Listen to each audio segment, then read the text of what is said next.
Buenas noches, bienvenidos a Templo Cristiano Central, bienvenidos a tu espacio, a este estudio bíblico. Me da gusto verles a ustedes después de tantos días, estar lejos. Yo soy el reverendo Jacobo, soy el pastor de aquí de Templo Cristiano Central. Gracias por tenernos en sintonía, gracias por estar con nosotros hoy. Nosotros tenemos los cultos aquí en Templo Cristiano Central en Phoenix, Arizona, en el 2131 del este de Thomas Road, todos los domingos a la 1 de la tarde. Hoy vamos a ver el Evangelio de Lucas 18 del 1 al 8.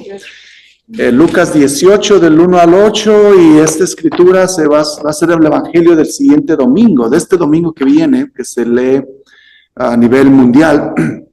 Es otra parábola de Jesús y tiene mucho para nosotros aprender. Lucas 18 del 1 al 8. Vamos a tener una pausa. Vamos a centrarnos, vamos a dejar que el Espíritu de Dios nos toque. Sienta usted la presencia de Dios en esta noche. Ponga todo en sus manos, su confianza. Sienta esa petición que es activa, esa oración que es activa. Vamos a orar. Señor, te damos gracias en esta tarde. Te damos gracias, Señor, porque aunque las dificultades están enfrente de nosotros, las desilusiones, las desesperanzas, los problemas, Señor, no nos damos por vencidos y somos persistentes en seguir adelante, no importando las tormentas, las aflicciones o el dolor. Señor, aquí estamos. Seguimos caminando, celebrando la vida y esperando lo mejor de esta existencia, de esta vida que nos has dado. Háblanos, Señor, en esta noche. En el nombre de Jesús te lo pedimos. Amén. Y está la escritura, la voy a poner en la pantalla para que todos la podamos ver, especialmente las personas que están viéndonos a través de las redes sociales, y es la parábola. Y el estudio bíblico, usualmente no digo estuve leyendo varios comentaristas, varios teólogos, y usualmente no digo los teólogos que he visto, pero por el contexto de hoy sí lo voy a decir. Uno de los teólogos que leí se llama Eric Barreta. Lo que se me hizo interesante de estos dos teólogos que me gustaron mucho, el otro teólogo es Francisco J. García. Estos son teólogos de renombre, son maestros académicos, y la razón por la cual estoy mencionando a estos dos es porque la escritura es muy importante para este día, porque la escritura de hoy nos habla de justicia social, de ser justos, de hacer justicia. Y yo creo que nosotros los hispanos, y es por eso que estos dos teólogos son hispanos, porque nosotros los hispanos, bienvenido hermano, nosotros los hispanos entendemos lo que es el dolor. Nosotros los hispanos entendemos lo que es la lucha, lo que es el sufrimiento, e incluso muchos de nosotros los hispanos entendemos lo que es la guerra. Vivir en medio de un conflicto armado. Y como pastor de varias décadas he tenido muchos miembros hispanos que han venido de países latinoamericanos donde han experimentado la guerra, donde han experimentado la violencia, donde han tenido que salir de su país porque estaban siendo perseguidos a muerte. Y yo creo que por eso es muy importante ver estos dos teólogos a los cuales les mencioné, de los cuales estuve leyendo su interpretación de esta escritura, porque nosotros sabemos lo que es la justicia social, sabemos lo que significa eso, porque hemos pasado por eso. Hemos sufrido violencia, hemos sufrido discriminación, hemos sufrido tanta cosa. Y yo creo que podemos entender esta escritura de una manera muy diferente. Y es por eso que quería mencionar estos dos grandes teólogos. Alguien que quiera leer la escritura de hoy. No es muy larga, solamente son 8 versículos, pero tiene mucho que ofrecernos. Ok, ¿Cuál va a leer, hermano? Versión internacional. Ok. Una parábola para mujeres que deben desanimarse. Había cierto pueblo, pues, que no tenía temor de Dios, consideración de nada. En el mismo pueblo había una viuda que insistía en pedir: hágame usted justicia para que se salve. Durante un tiempo él se negó, pero por fin concluyó: no temo a Dios, tengo consideración para mí. Esta vida no debe de soltarme, debe de ser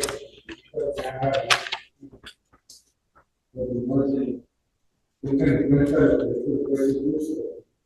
Después día como la justicia de los sufridos, llaman a él día y de noche, se cargará mucho en responderles. Digo que sí, les hará justicia. No obstante, cuando venga el Hijo del Hombre, Gracias, hermano.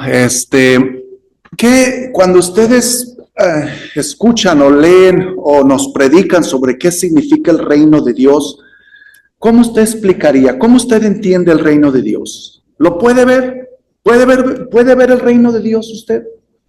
¿Cómo usted explicaría el reino de Dios? ¿Qué significa el reino de Dios?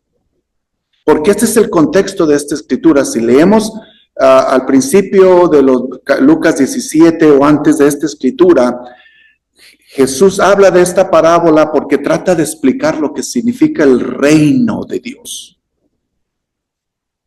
Y yo creo que muchos de nosotros, especialmente nosotros los hispanos evangélicos, muchos de nosotros escuchamos en nuestros sermones el reino de Dios y el reino de Dios y nos lo machacan en la cabeza. Pero ¿qué significa? ¿Cómo usted explicaría el reino de Dios? ¿Se puede ver? ¿Se puede palpar? Yo creo, y esta escritura de hoy nos va a hablar mucho de que el reino de Dios no se puede ver. Y es por eso que usted dice, pero vemos tanta injusticia, vemos tanto dolor, vemos tanta enfermedad. ¿Por qué? Porque el reino de Dios es bien difícil de ver. Solamente es más fácil ver la injusticia, es más fácil ver el dolor, es más fácil ver el abuso, porque lo vemos. Pero ¿podemos ver el reino de Dios? Y a veces que vamos a la iglesia y decimos, aquí está el reino de Dios. ¿Qué reino de Dios? Ni qué nada. Estamos criticando, estamos compitiendo a ver quién es el mejor, estamos pensando en otras cosas, no estamos presentes. ¿Dónde está el reino? ¿Lo podemos ver? ¿Lo podemos palpar? ¿Lo podemos palpar? Ya ves que muchos de nosotros decimos, vamos a ser un país cristiano. Por favor, no existen los países cristianos, ni existirán los países cristianos. Y yo creo que eso es muy importante que lo digamos, porque nosotros, eso es lo que deseamos. Vamos a tener un país cristiano. No existen los países cristianos, ni existirán. Y yo creo que si nosotros logramos crear un país cristiano, vamos a tener guerra. Que vemos ahorita muchos países que se declaran que tienen una religión nacional, ¿qué es lo que hacen? Pelearse, matarse unos a otros. Entonces es por eso que es muy importante que nosotros nos quitemos de esa mentalidad de que vamos a ser un país cristiano. No existe país cristiano. Existe el reino de Dios, pero ¿dónde está el reino de Dios? Y la escritura con el contexto dice, el reino de Dios está dentro de ti, pero también está alrededor. Pero lo importante es de que no podemos ver el reino de Dios. No, el reino de Dios no se ve. El reino de Dios se experimenta, no. Se vive. Gracias. El reino de Dios se vive, se experimenta. O sea, si yo quiero experimentar el reino de Dios, ahorita lo voy a experimentar con ustedes. Donde quiera que yo vaya, voy a experimentar el reino de Dios, voy a experimentarlo con mis hijos, voy a experimentarlo con mi esposa, con mi esposo, voy a experimentarlo incluso si nuestros hijos están en otro lado o están lejos de nosotros. Usted puede experimentar ese reino pensando en su hijo, aunque su hijo esté donde esté. Y yo creo que hemos tenido esa experiencia. Todos los que hemos pasado por momentos difíciles con nuestros seres queridos que están lejos, que eso se le llama oración de intercesión, que es como comienza la escritura de hoy, para enseñarles que deben orar siempre y no desanimarse. Y yo creo que es tan importante que esta escritura comienza con eso. Deben orar siempre y sin desanimarse. Y yo creo que esta parábola nos habla mucho sobre la oración. Lo que verdaderamente significa la oración. Que la oración no es tan solo, se nos ha enseñado a muchos de nosotros, es de que venimos los jueves a orar y ya, todo se terminó ahí. Pero esta escritura no nos enseña eso. Esta escritura nos dice, hay que orar, pero hay que ir a gritarle al juez. Hay que orar, hay que darle unas cachetadas al juez, aunque suena violento, por eso no quería decir eso. Pero eso fue lo que pensó el juez. El juez dice, si no le contesto a esta viuda, me va a venir y me va a dar unas cachetadas. Va a ir y va a romper la puerta de mi casa. No me va a dejar en paz. Que eso es lo que es la oración. La oración es yo vengo a orar los jueves o yo oro todos los días por la mañana y esa oración tiene pies. Tiene pies.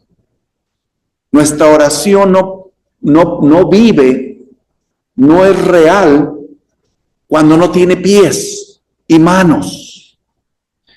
La oración de esta mujer, de esta viuda, su oración tenía pies y manos, cabeza, corazón, ojos. ¿Ven lo sorprendente? ¿Qué piensan? Los veo.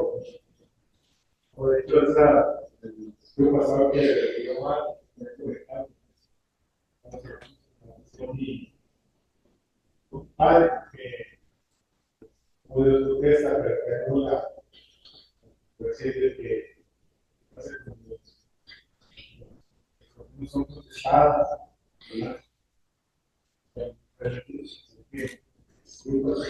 ¿Ya? ¿Ya? Y esta mujer, esta viuda, experimentó el reino, vivió el reino, que es lo que aquí nos está enseñando la parábola. Hay que experimentar el reino. Ella lo vivió, ella lo vio.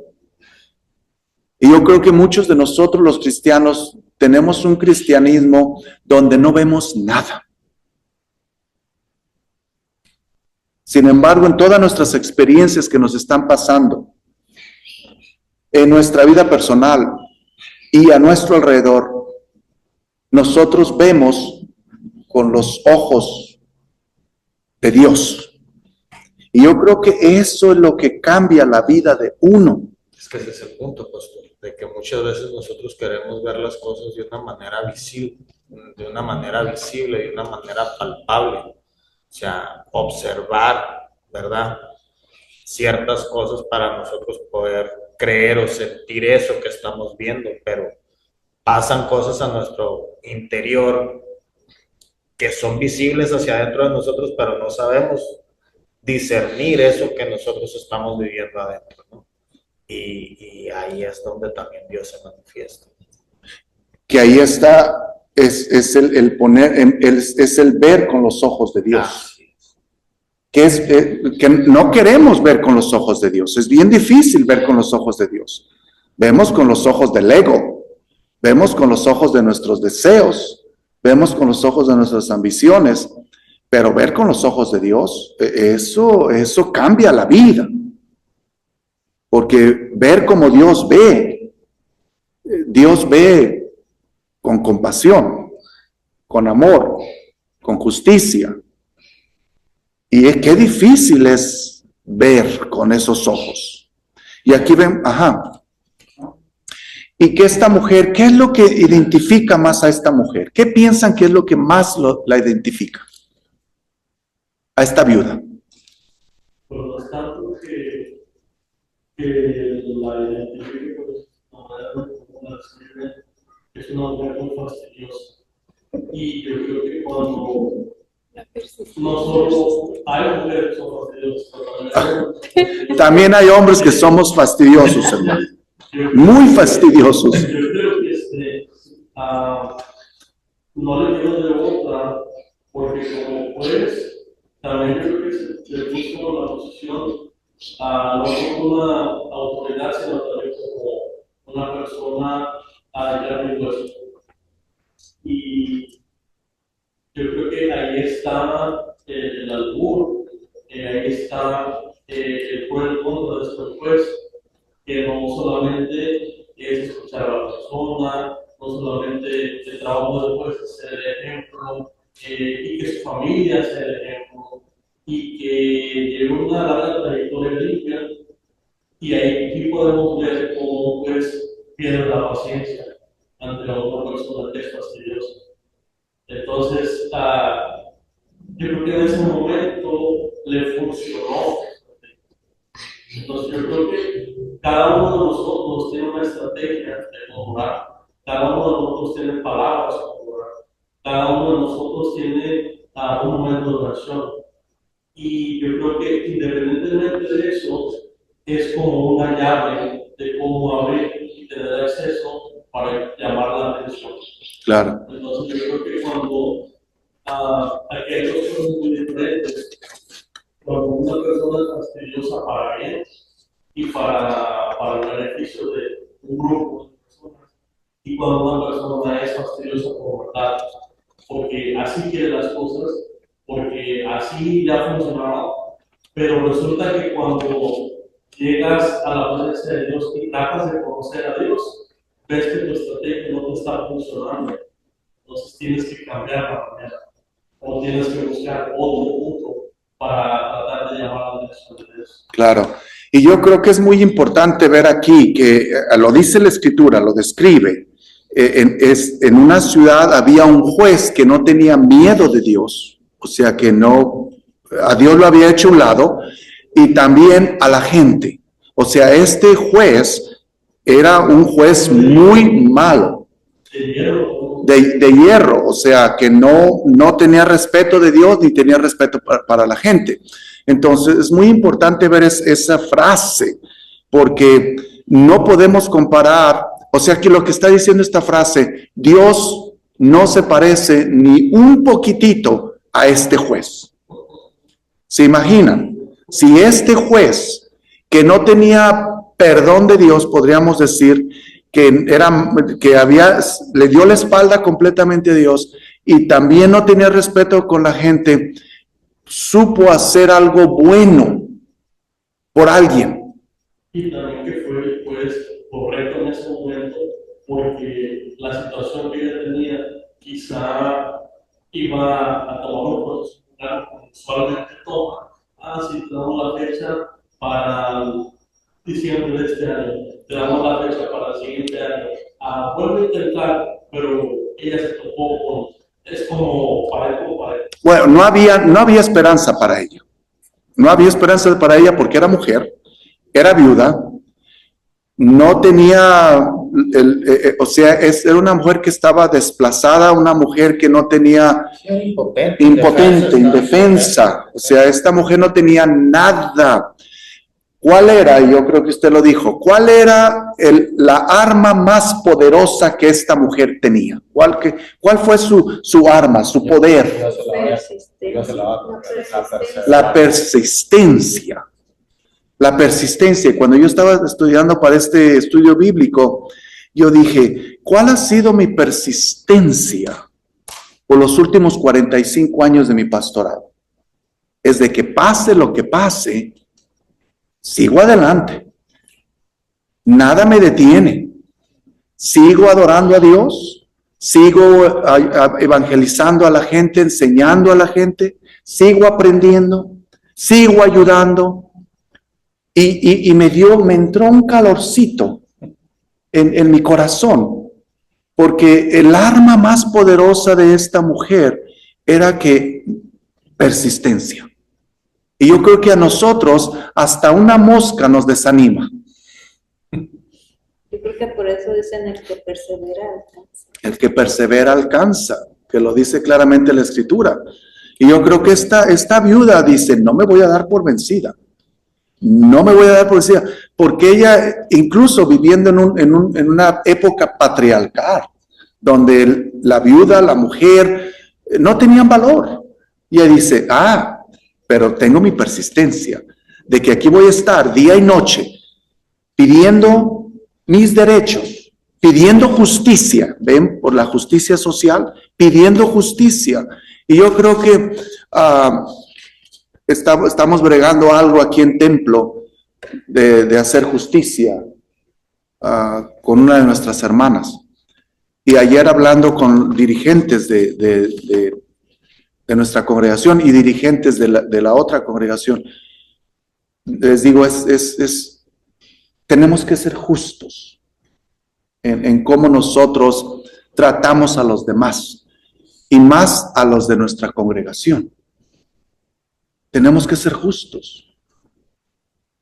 Y toda esta persistencia en las últimas dos semanas en tratar de encontrar la forma de ser justos de una manera con la cual Dios nos enseñó a ser justos, está todo poniéndose en su lugar. ¿Por qué? Porque ha habido esa persistencia. Tenemos que ser justos. Tenemos que buscar justicia. Y esta mujer se presentó ante este juez que no tenía temor de Dios, que no respetaba a la gente. ¿Se imagina? Si no respetaba a los varones de aquel tiempo, ¿se imagina que iba a respetar a una mujer? ¿Y viuda? No. Pero ella, esta viuda, dice aquí, la Escritura lo dice muy bonito, dice, siempre lo buscaba. Siempre lo buscaba. Así es de que, yo no sé por lo que usted esté pasando ahorita, pero no se dé por vencido.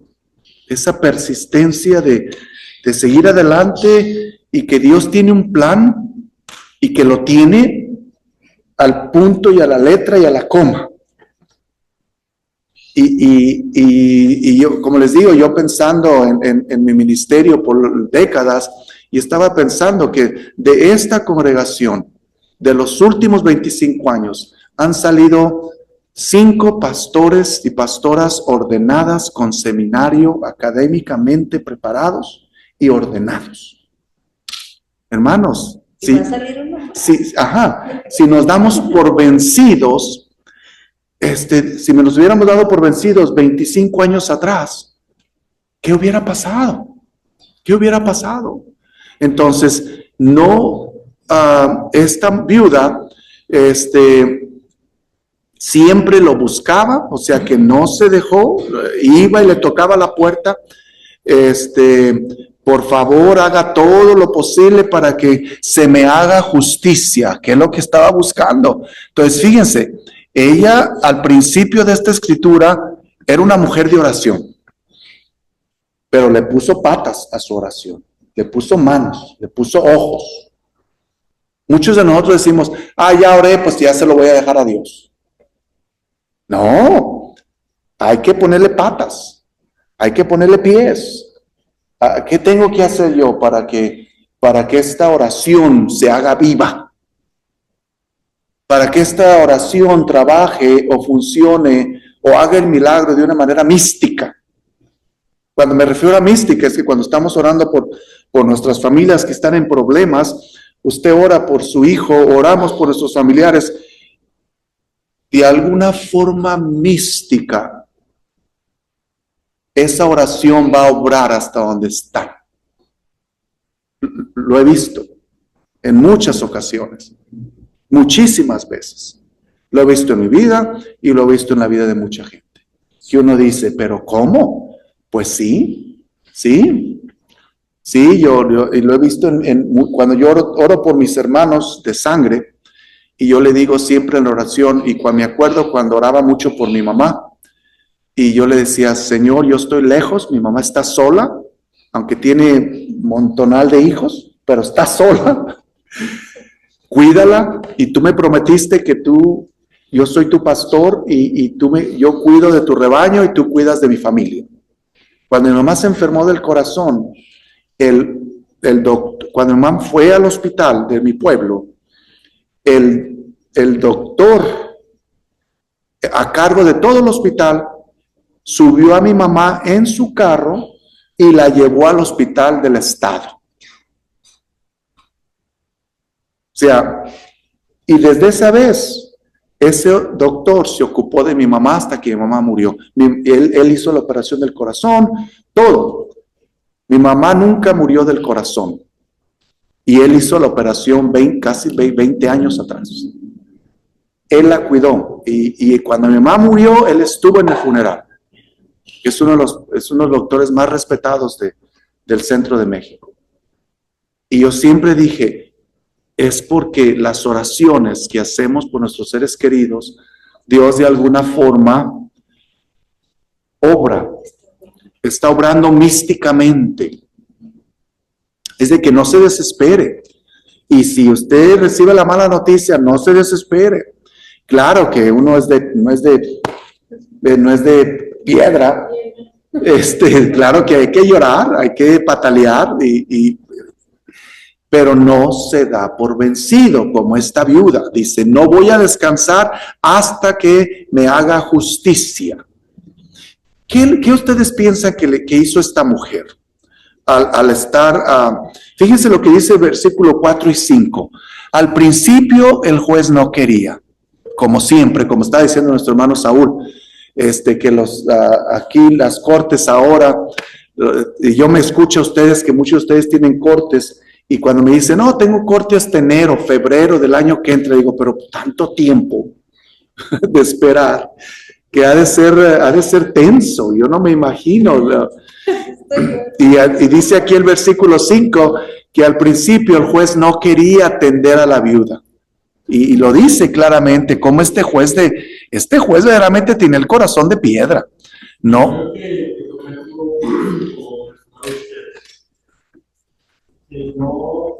Si no usar una palabra agresiva, vamos a usar entonces, que en vez de decir que tenía un arma, tenía una herramienta. Entonces, la herramienta que ella tenía era que dijo una palabra muy importante. Y yo creo que el juez se identificaba con esa palabra. Y yo creo que cuando vamos a una corte, yo creo que eso es lo más importante de que una sola palabra te puede salvar o te puede condenar. Entonces a esta mujer dijo, sálvame de mi enemigo, sálvame de mi rival, sálvame. Hazme justicia. Entonces, cuando ella utilizó la palabra como herramienta, decir adversario o enemigo, yo creo que el juez se identificó con él, porque un juez también se gana enemigos. Un juez da una sentencia, o bien da una deliberación, y sea que se gana a un amigo, se gana a un enemigo. Yo creo que más después era la persona indicada. Así fuera el juez de hierro, era la persona indicada porque precisamente el carácter que formó con hierro, con fuerza, con agresividad, porque para pelear, no solamente tú vas a meter un abogado que va a tener contacto exclusivamente, sino también se va a enfrentar con el juez va a ser agresivo. Entonces, para que ella llamara la atención, decir, hazme justicia de mi adversario. Entonces, yo creo que no lo describe ahí, pero mi interpretación sería, ok, pues hay muchos adversarios. Yo tengo muchos adversarios, porque como juez he condenado y he deliberado. Entonces, ok, adelante. Vamos. Pero fíjese muy bien lo que usted acaba de decir. Aquí hay algo muy, muy importante de ver. Después dice que al principio el juez no quería atender a la viuda. El arma más poderosa de la viuda era que su persistencia. O sea, que ella no iba a descansar, ella no iba a dormir, ella no iba a hacer nada hasta que se le respondiera su petición y su oración. Le puso vida a su oración, que por eso es muy importante. Yo creo que nuestra oración va a cambiar, la forma que oramos va a cambiar mucho desde esta noche. Desde esta noche vamos a orar y nos vamos a levantar de nuestras rodillas y decir, ¿qué tengo que hacer ahora? Para que esta oración le escuche Dios, para que esta oración se cumpla. ¿Qué es lo que voy a hacer? ¿Cuál es mi trabajo? ¿Cómo le voy a poner alas a esta oración? Entonces, lo que hizo esta mujer, fíjense lo que hizo lo dice muy bonito, ahí después de lo que nos estaba diciendo el hermano Saúl. Dice, pero luego pensó. El juez no le escuchaba, no quería escucharla, pero era tan persistente que lo puso a pensar. Y yo creo que hay veces que yo como pastor veo a muchos hermanos de que a veces que digo yo, no, este hermano no va a lograr la panada. No, no va ni para atrás ni para adelante. Y hay a veces que quiero darme por vencido y luego digo, sale una luz pequeñita y lo digo, no, pero creo que sí, mira, como que está saliendo ahí, como que le está saliendo un retoñito. Como que le está saliendo un retoñito, o como que me pongo los ojos de Dios y digo, no, tienes que seguir. Diga quién es, hermano, para ayudarlo. Pero es muy interesante que esta viuda lo hizo pensar. ¿Pero por qué lo puso a pensar? Porque vio su persistencia. Y muchos teólogos, principalmente los dos teólogos que estamos viendo hoy, o sea que esta mujer le metió miedo. Fíjense nada más. Esta viuda le metió miedo. Ojalá que al mundo le metamos miedo cuando vemos un mundo que no ama. Vemos a un mundo que no ayuda. Vemos a un mundo que excluye. Vemos a un mundo que no hace justicia. Ojalá que metamos miedo. No del miedo de que te vas a ir al infierno y Satanás te va a agarrar con un cincho. No, ese no. Y te vas a retorcer como pollo rostizado. No, eso no. Ese no es el miedo que aquí vemos. Pero dice el juez que le pensó, dice, esta viuda me molesta mucho. Aunque no tengo miedo a Dios, ni me importa la gente, voy a ayudarla. Y aparte también, como que pues, está bien, estoy consciente de esto, pero lo que le llamó también la atención a esa mujer, que era una mujer, como decimos vulgarmente, una mujer con virtud, una mujer astuta, una mujer que tenía verbo, que tenía labia, que sabía hablar, que sabía moverse a la gente, y quizá no sabemos su historia más atrás, si quizá era una mujer manipuladora, una mujer que tal vez ya tenía experiencia de esos problemas, y al enfrentarse con una persona fuerte, de un carácter de que no lo vas a poder de ahí, pero yo creo que volvamos otra vez a la persistencia, que es el arma más poderosa que tenía, porque si fuera una mujer que le gustaba hablar, las palabras se las lleva el viento. ¿Ok? Aunque sepa hablar, las palabras se las lleva el viento. Fue su persistencia. Porque si ella tuvo persistencia, podríamos decir, yo me imagino que iba a la puerta del juez y le tocaba, y no le abría, y ella no decía nada, y ya se iba. Al siguiente día, tal vez sí hablaba. O el otro día, tal vez iba y se sentaba solamente, porque también en silencio, yo creo el silencio también es la forma más poderosa de perseverar. En otras formas. Entonces lo principal de esta viuda es su mayor arma, es de que no se dio por vencida, ya sea con palabras o sin palabras, pero siempre su fe fue la persistencia. Si pudiéramos definir fe en esta escritura, su fe era la persistencia. Y yo creo que como madres, como padres, usted nunca, su hijo o hija, sea como sea, nunca se va a dar por vencido. Punto, hermano.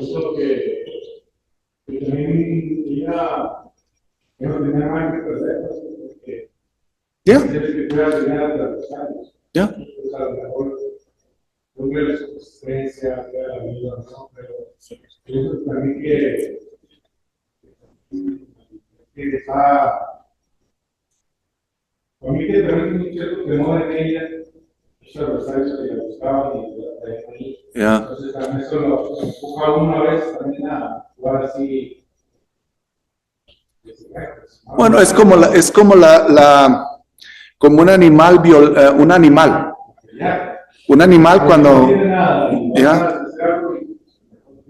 el animal lucha hasta que el animal cuando ya está que se va a morir va a dar el último mordida y lo va a dar bien fuerte. Y así somos los humanos también, que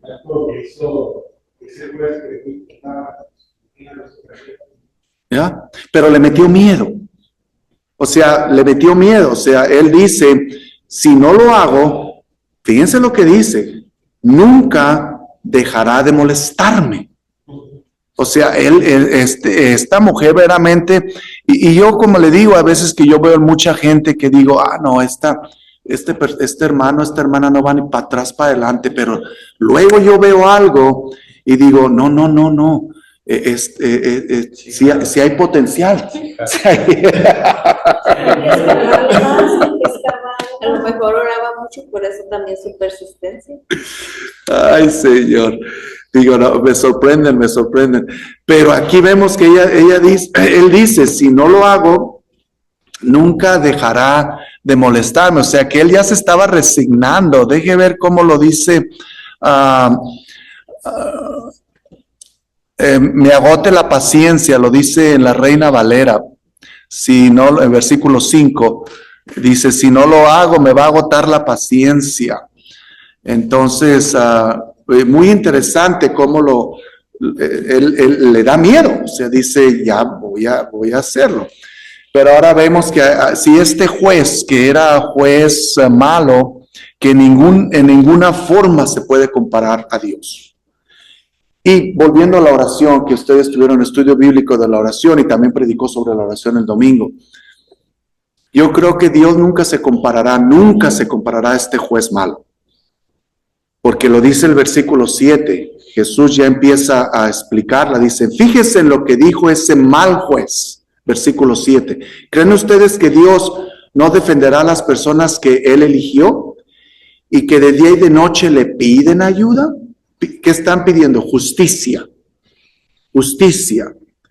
Entonces, ¿creen que tardará en responderles? Claro que no. Ahora, aquí no está hablando de peticiones vanas o egoístas, y tampoco aquí Dios no está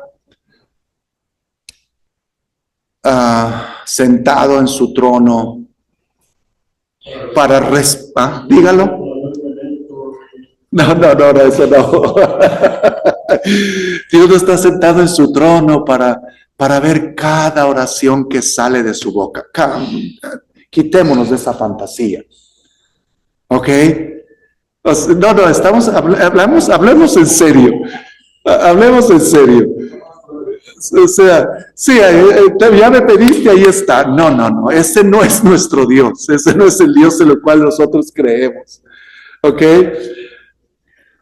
Les veo su cara como muy desilusionada después de que dije eso. A ver, digan algo. Porque a veces que tenemos a Dios como una varita mágica. Aquí está, Señor, lo que estoy pidiendo, y aparece la varita mágica y ya nos aparece un carro del año y una mansión de oro y un río de cristal y una corona con... Eso yo hablaba el domingo. Que es muy importante llegar a esa madurez de que Dios no está sentado en el trono escuchándole a usted sus peticiones, que la mayoría de nuestras peticiones son carnales. Punto. Porque fíjense lo que dice aquí. Usted no va a pedir algo día y noche si no es algo que verdaderamente vale la pena. Esta mujer estaba pidiendo de día y de noche. Yo, en mis oraciones que yo hago todos los días, yo tengo un libro donde apunto los nombres de las personas que yo oro. Y déjeme decirle, están ahí. Y cada mañana que oro veo ese nombre y pienso en ese nombre. Y ya pongo más nombres cuando me piden, pastor, que ore por esta persona. Pongo el nombre. ¿Por qué? Porque es importante ser persistente. Y a veces que les pregunto, ¿cómo está su hijo? ¿Cómo está? ¿Cómo sigue? Porque ha estado ahí. Porque hay que ser persistentes. Y no dejar de orar allá por tan solo que he estado orando por una pastora que estuve con ella en la Asamblea General en julio. Y me dice, Hope, es pastora, estaba sufriendo mucho y me partió el alma. Y la puse en ahí todos los días. Y he estado orando todos los días por ella. Y muy interesante, sin yo preguntarle cómo estaba su esposo, me escribió un texto hace unas 2-3 semanas y me dice, ya está mejorando todo. ¿Pero ustedes creen que lo borré? No. Está mejorando, pero... Entonces, esas son cosas que tenemos que tenerlas como disciplina. Esta mujer, por eso es muy importante que veamos en la Escritura que dice, día y noche. Nuestras peticiones paganas, mundanas y carnales, las decimos un día y ya mañana se nos olvida. Pero lo que vale la pena, las oraciones que le ponemos pies y alas y ojos y fuerza y acción, son las que verdaderamente valen la pena y no las soltamos y ahí estamos en la puerta de Dios. Pero ahí es lo importante, cómo catalogamos cuáles son las oraciones. Ahí está el secreto. Bueno, pastor, una pregunta. ¿Y cómo se hace o cómo puedo orar por una persona que no quiere creer o no dice no creer en Dios?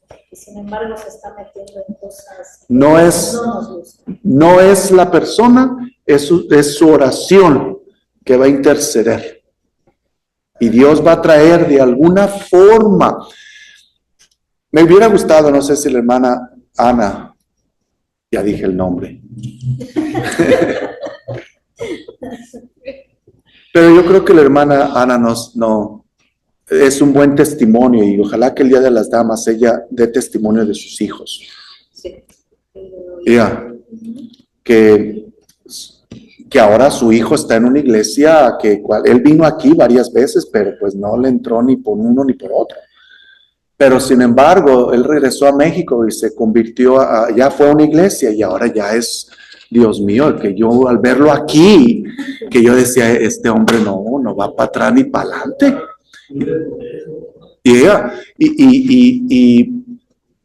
Y cambió completamente su vida, que es la oración, es la persistencia de que de alguna forma Dios es el reino de Dios y Dios va a ser el reino donde Él quiera, no donde nosotros querramos. Nuestra responsabilidad es ser persistentes. Nuestra responsabilidad es, aunque no nos quieran, aunque vemos que no nos hacen justicia, usted lo hace. Usted sigue, porque es su fe, es su entrega, es de la forma que usted está bien, que usted tiene los ojos de Dios. Sí, porque lo digo por mi hijo, porque él dice no creer en Dios, dice que no existe, que cuál Dios.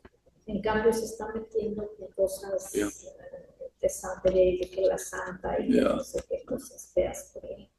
Entonces, pues sí, es algo de lo que, como dice usted, persisto todos los días con Dios, que lo quite de eso, que no lo deje meterse más en ese tipo. Usted me hizo esa pregunta, ¿qué se hace? Póngase en su corazón y en su mente de que Dios es el que manda. Sí, eso es lo que siempre trato Okay, de yeah. ponerme en eso. Dios es el que manda. Y hay veces que nosotros pensamos que nosotros mandamos. No, En nuestra humanidad, tal vez sí sea algo muy real.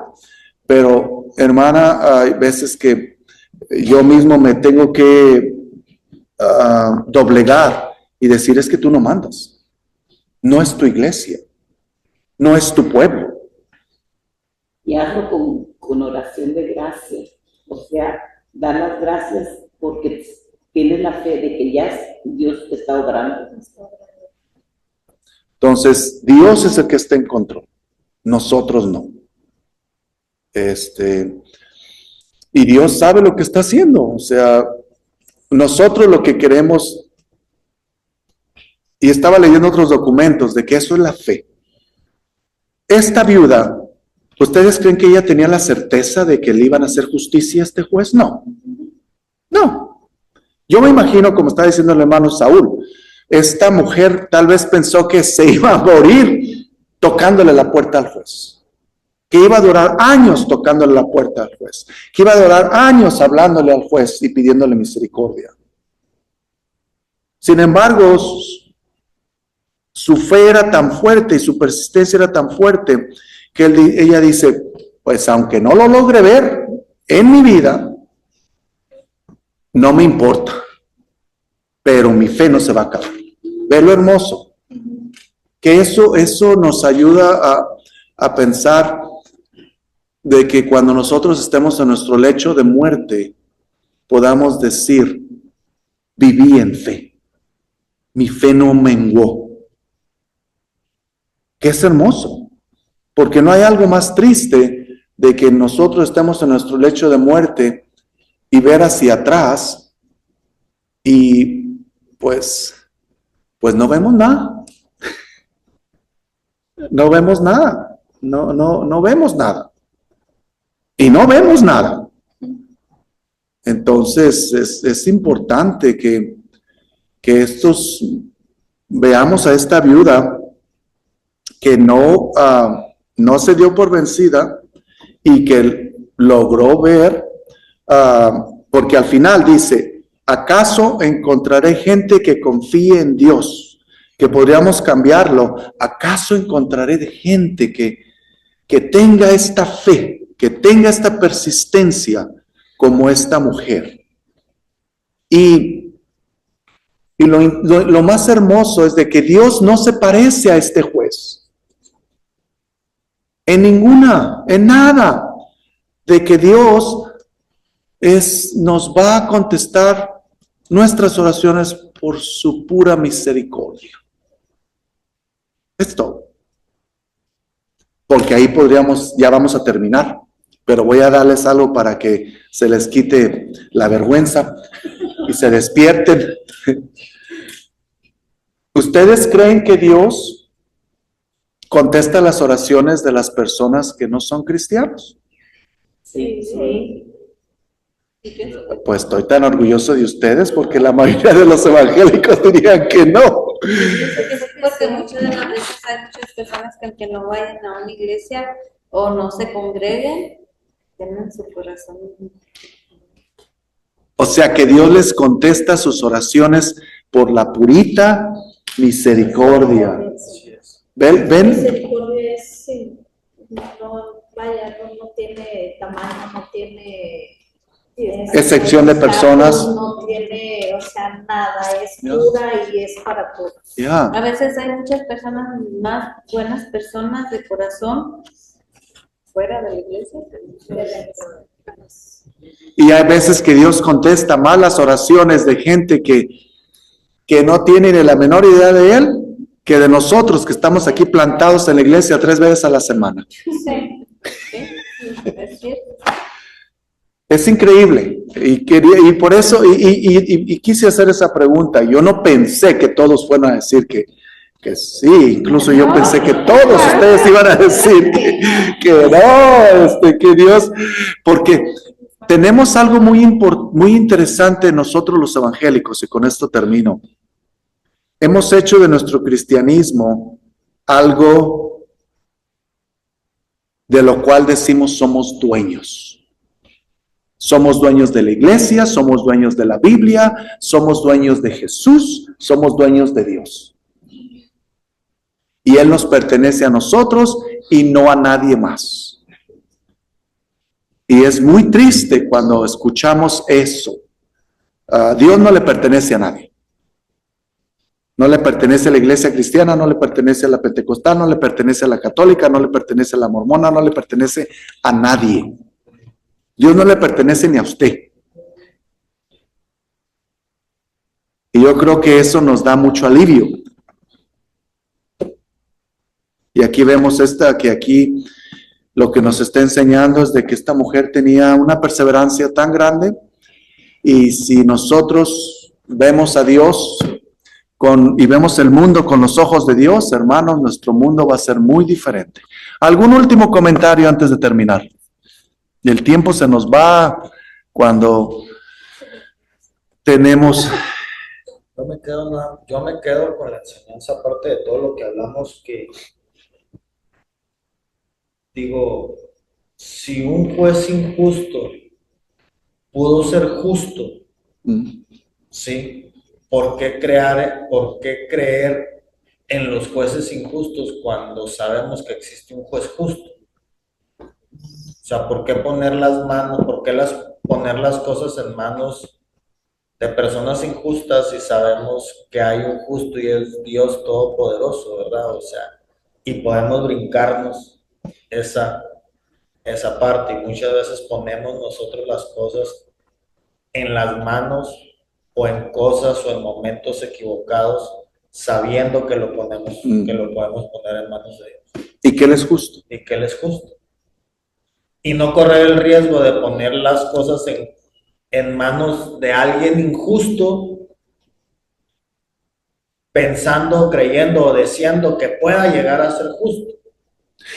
Pero sí puede. Sí puede. Por eso lo digo, él es un juez injusto. La parábola te dice, a pesar de ser un juez injusto, hizo justicia con la viuda. Y que le dio la espalda a Dios. Y le dio la espalda a Dios y todo, pero digo yo, bueno, ¿por qué correr el riesgo de poner mis cosas en manos de alguien injusto, pudiendo ir al justo directamente? Y yo he visto mucha gente injusta que el corazón se le cambia. Yo he visto mucho. Yo he visto muchas veces. Es por eso que no hay que perder, hay que ser persistentes. Nuestro mundo ahorita está lleno de injusticia. O sea, vemos en la televisión cuánta injusticia hay. A mí les voy a compartir algo. Durante todos mis años que trabajé yo en el gobierno de Juárez, algo que a mí me ocasionó muchos problemas con mis jefes directos, que eran los directores de dependencias, es que yo siempre trataba de hacer justicia, yo trataba de ser justos con las personas que iban a hacer los trámites. Por decir, alguien que iba a tramitar un terreno de escasos recursos y le tenía que pedir como 25 requisitos para asignarle un terreno. Pero yo sabía que las personas no tenían la capacidad de llevarme todos esos documentos. Y yo me brincaba papeles y les asignaba el terreno, y a mí me ocasionaba eso problemas, porque mis patrones, mis directores me decían, diga nombre de la ciudad. Es que no se trata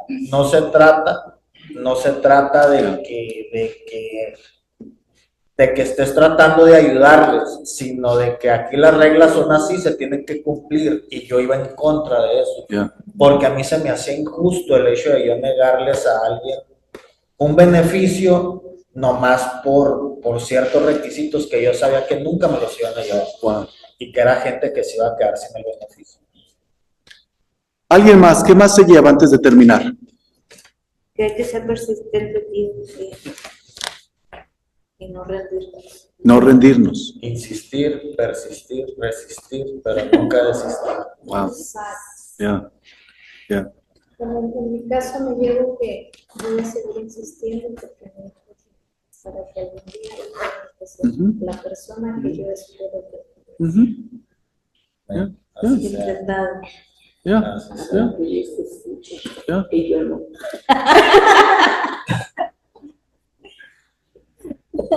Pues gracias por acompañarnos en esta tarde maravillosa. Me da gusto regresar después de estas esta semana y algo que parece que fueron eternas estos días. Es tan hermoso. Yo tenía tantas ganas de venir al estudio bíblico, a la oración, al culto. Yo decía, Señor, pero ¿por qué este martirio? Y cuando uno está enfermo, uno verdaderamente quiere estar aquí. Pero verdaderamente doy gracias a Dios que me está recuperando mi salud. Y doy gracias a todos los que nos ven. Denos un like, déjenos saber cuánto este estudio bíblico le ha sido de bendición. Vamos a despedirnos. Señor, te damos gracias por esta noche, te damos gracias por esta tarde. Señor, gracias por darnos la fuerza de no darnos por vencidos, de ser persistentes. Y Señor, hemos orado hoy. Hemos orado por nuestros seres queridos, por nuestros seres amados, por nuestros seres que están lejos, por nuestros enemigos, por el mundo que está a nuestro alrededor. Ahora, Señor, dale vida a esa oración. Ayúdanos a actuar, a ponerle pies y manos y alas a la oración que hemos hecho en esta noche. Llévanos a tocar puertas. En el nombre de Jesús te lo pedimos. Amén. Que Dios me le bendiga y que pase buena noche. Igualmente.